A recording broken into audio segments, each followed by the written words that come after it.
Un rapport sur l'armement russe, publié sur le site spécialisé Stratégie Page, a révélé une information assez étonnante. En effet, l'Algérie compte plus de tanks T-90 que la Russie, au même titre que l'Inde. Le rapport informe que ce modèle, qui date des années 90, a été produit en masse, mais a été destiné vers l'exportation.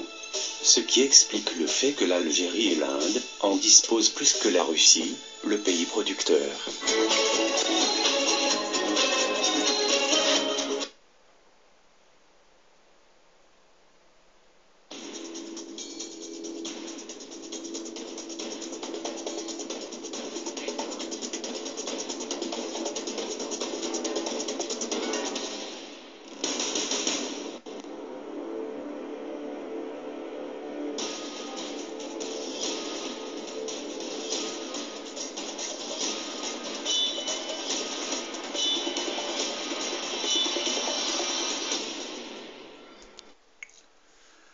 Bonjour à tous. Bon là je vais dire quelques mots sur certains pays du Maghreb qui sont en train de se surarmer. Bon, je ne sais pas si on s'oriente vers une guerre entre deux pays, hein, puisque le Maroc s'arme, l'Algérie fait de même, hein. Et à chaque fois que l'un des pays fait une commande d'armement, l'autre pays fait de même. Mais bon, dans cette nouvelle vidéo, je vais vous dire encore quelques mots sur le Mahdi, hein, et je vais surtout parler de la situation du monde avant qu'il se manifeste sur Terre. Certains hadiths nous disent que le Mahdi sera reconnaissable par une marque sur son front et un grain de beauté sur son visage. Bon, quelle sera la situation du monde avant l'arrivée du Mahdi, hein? Il se manifestera à une époque de grande persécution contre les croyants, hein. Et les hadiths sont assez explicites sur la situation des musulmans avant l'arrivée du Mahdi, hein. Le prophète Mahomet disait, à la fin des temps, leurs dirigeants causeront à mon peuple de graves difficultés, hein, à tel point qu'il n'y aura nulle part le moindre confort pour les musulmans. Ce hadith nous explique qu'avant la venue du Mahdi, hein, les personnes manquant de morale religieuse, hein, et développant un caractère violent et cruel arriveront au pouvoir dans certains pays musulmans. En fait, les dirigeants de certains pays musulmans ont déjà commencé à opprimer leur peuple musulman en leur imposant des régimes despotiques. Ce qui nous explique que les musulmans de certains de ces pays ont de plus en plus de mal à pratiquer convenablement leur religion. Les régimes militaires encadrent les fidèles en leur imposant un véritable dictat, hein. Et les difficultés économiques rendent leur vie encore plus difficile, hein. Toute révolte sociale conduite par des islamistes, hein, sera systématiquement réprimée, hein. Et pour obtenir le soutien des puissances occidentales, certains de ces régimes arabes prétexteront combattre des groupuscules affiliés à Al-Qaïda ou Daesh. D'autres hadiths nous disent que le Mahdi n'apparaîtra qu'à une époque où les gens auront peur et seront affligés par des troubles et des guerres civiles, ainsi que par d'autres désastres. Beaucoup de hadiths évoquant la venue du Mahdi semblent mettre l'accent sur un monde où la sécurité et le désordre se répandront. Les guerres et les massacres de populations civiles seront une des caractéristiques majeures de cette période. Un autre hadith nous disait que le Mahdi n'apparaîtra pas avant que des gens innocents ne soient massacrés. Il apparaîtra quand ceux sur terre et au ciel ne pourront plus supporter de tels massacres. D'autres hadiths nous précisent qu'une corruption que personne ne pourra éviter surviendra et se répandra à travers le monde entier. Certaines prophéties musulmanes se rapportant à la fin des temps sembleraient même indiquer notre époque, hein. En voilà les signes annonciateurs. Les gens rivaliseront dans la construction de bâtiments immenses, hein. Le temps s'écoulera beaucoup plus vite. De grandes distances seront parcourues en un temps très court. La dernière heure ne surviendra pas avant que le temps ne se soit contracté, une année passant comme un mois comme une semaine comme un jour comme une heure et une heure comme l'allumage d'un feu.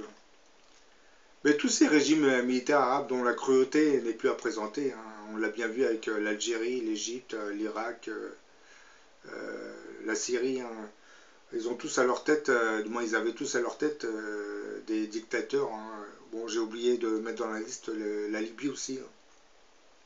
Parce que bon, la Libye, on nous dit que c'est un complot, ceci, cela, mais bon, les gens ne comprennent pas que nous sommes en face de régimes despotiques, des dictateurs qui se contrefoutent complètement du sort de leur peuple et se permettent de se servir de leur armée pour les massacrer quand ils se révoltent. Bah, c'est que le problème avec le monde arabe, c'est que beaucoup de ces dictateurs ont joué sur la corde du nationalisme. Donc, on joue sur cette corde et on occulte ainsi les vrais problèmes sociaux. Dès que des troubles surviennent, et ben, on ressort les antécédents de la politique du pays. Hein, du moins. Par exemple, l'Algérie, elle va nous repondre l'époque du colonialisme français. Ça permettra d'occuper l'esprit par ces visions de la guerre d'Algérie. Hein. Et ainsi, on vote le nationalisme algérien. Pour les autres pays, ben, ils trouvent d'autres prétextes pour que les gens ne se révoltent pas. Hein. Ben, tous ces régimes militaires arabes dont la cruauté n'est plus vraiment présentée, laisseront-ils le Mahdi reprendre le pouvoir de leur pays sans vraiment réagir? Bon, je tiens à préciser, je ne sais pas à quelle époque reviendra le Mahdi, mais bon, ces régimes ont l'air de bien s'armer. Eh ben, je pense pas qu'ils laisseront le Mahdi reprendre le pays sans vraiment réagir. Hein. Et les hadiths sont assez clairs sur le sujet. Hein. Lorsqu'il se manifestera, le Mahdi ne sera pas vraiment reconnu tout de suite. Hein. Une partie du monde arabe le combattra militairement parlant. Hein. Précisons tout de même que cette coalition d'armées arabes envoyée contre le Mahdi sera le fait des régimes arabes hein, qui, craignant de perdre leur pouvoir, feront mine de ne pas reconnaître le Mahdi attendu malgré les multiples signes qu'il l'avait annoncé. Hein. Bah, aujourd'hui, comme je l'ai dit au début de la vidéo, on assiste à une surenchère dans le surarmement de certains pays du Maghreb. Hein. Bah, que ce soit le Maroc et l'Algérie, contre qui sont-ils en train de s'armer? Bah, je pense pas qu'ils s'arment contre les États-Unis, hein, parce que si les États-Unis devaient attaquer un des deux pays, je pense que toute l'infrastructure militaire, les blindés et l'aviation seraient réduites à néant, comme ça a été le cas pour l'Irak. Hein. Et je pense pas qu'ils s'arment contre l'Europe aussi. Hein. Bah, est-ce vraiment pour renforcer leur sécurité ou alors pour préparer l'offensive contre le Mahdi qui se manifestera dans quelques années, voire quelques dizaines d'années? Hein.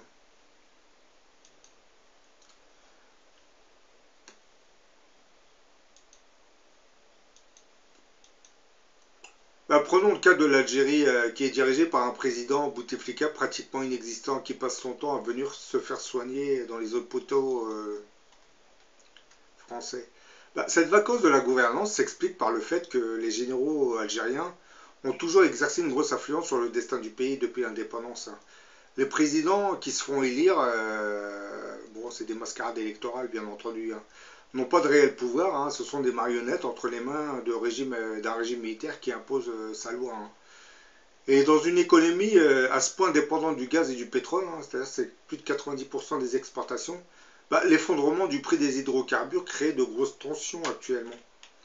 Le gouvernement algérien est désormais contraint de relever certains prix, hein, essence, électricité et de certaines denrées alimentaires, hein, et de multiplier les mesures d'austérité. Bah, tant que les généraux redistribuaient la rente sous forme de subventions, tout allait très très bien. Hein. Maintenant que les cordons de la bourse se resserrent, c'est nettement plus compliqué. Hein. Donc une récession économique hein, qui déclenchera à nouveau des troubles sociaux, puisque les Algériens ne vont pas accepter indéfiniment les mesures d'austérité que va leur imposer le régime militaro-industriel, puisque l'oligarchie algérienne elle est composée par les généraux, puis une partie du patronat algérien. Hein. Ben, là, je me pose cette question. Que nous prépare désormais le régime militaire algérien, puisque, comme vous le savez, en 88, on s'était retrouvé dans la même situation. Hein. La baisse des hydrocarbures est en train de nous installer, du moins installer le pays dans la même situation qu'elle était avant 1988. Donc, vont-ils re-stimuler des émeutes pour s'imposer à nouveau au peuple algérien? Je n'en sais rien. Mais tout ce que je peux savoir, tout ce que je peux imaginer, hein, c'est que cette surenchère dans l'armement, dans cet armement, n'est pas rassurante. Hein. Parce que, admettons, imaginons que le grand monarque alias el Mahdi se manifeste, bah, lui, il aura tendance à vouloir se débarrasser de tous ces régimes despotiques. Donc, ces régimes savent que l'avenue du Mahdi les renversera. C'est pour cette même raison que dans certains hadiths, on nous explique que le père de ce Mahdi portera le même nom que le père du prophète Mahomet. J'en doute fort parce que comme nos régimes despotiques connaissent la filiation prophétique du Mahdi, si un quelconque Mahdi se manifestait, ben, ils s'empresseront de voir si son père s'appelle, comment s'appelait-il, Abdallah, oui, je pense. Donc c'est un Mahdi qui serait vite repérable. Donc je pense que il y a eu une modification, probablement que le Mahdi dans le futur portera probablement le même nom que le prophète, mais le nom de son père peut-être qu'il ne sera pas le même. Et cela c'est pour le mettre en sécurité contre les régimes despotiques arabes. Parce qu'il peut très bien naître au Maghreb, hein, comme il peut naître en France. Hein. Mais bon, les prophéties nous indiquent qu'il passera par le Maghreb pour naître en France. Hein. Donc en France, je pense qu'il ne sera pas trop menacé. Je dis ça entre parenthèses, hein, parce que nous sommes dans une monarchie républicaine laïque. Hein. Et si le grand monarque vient de la part de Dieu, oui, ça va être très très compliqué. Hein. Bon, je vous dis à la prochaine pour une autre vidéo.